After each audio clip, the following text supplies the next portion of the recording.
Hello বন্ধুরা, আজকে দুটো ভীষণ কিউট ড্রেস তোমাদের সাথে শেয়ার করব। তো দেখো, এটা কিন্তু ইয়েলো অ্যান্ড রেডের কম্বিনেশনে রয়েছে।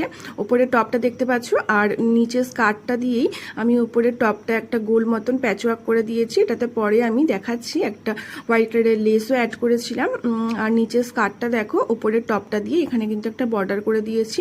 দেখতে কিন্তু ভীষণ সুন্দর লাগছে। আর কোমরে এখানে আমি একটা এলাস্টিক দিয়ে দিয়েছি। তো তোমাদের কেমন লাগলো অবশ্যই কিন্তু জানিও। ভীষণই সিম্পল, কিন্তু দেখতে কিন্তু ভীষণ সুন্দর। আর এটা দিয়েই আরও একটা ড্রেস আছে, তো চলো তোমাদের সাথে শেয়ার করি। টপটা মোটামুটি একই আছে। তো এই যে দেখো, টপটা দেখতে পাচ্ছ, পরে আমি একটা হোয়াইট কালারের লেস এখানে অ্যাড করেছিলাম। আর মোটামুটি সবই সিম্পল আছে। রাউন্ড গলা আছে, চেন দেওয়া আছে, নিচে কিন্তু এরকম কুচি মতন দেওয়া আছে। আর এর সাথে দেখো এরকম একটা প্যান্ট করেছি। আগেরটা স্কার্ট ছিল, এটা হচ্ছে প্যান্ট করে দিয়েছি। এটাতে আফগানি প্যান্ট যেটা বলা হয়, সেই প্যান্টগুলো কোমরে এলাস্টিক দিয়ে দিয়েছি। আর পায়ের দিকটাতে সেমভাবে ওপরের টপটা দিয়ে একটা বর্ডার করে দিয়েছি। তো দুটো ড্রেসই কিন্তু ভীষণ সুন্দর লাগছে। তো তোমাদের কোনটা ভালো লাগলো অবশ্যই কিন্তু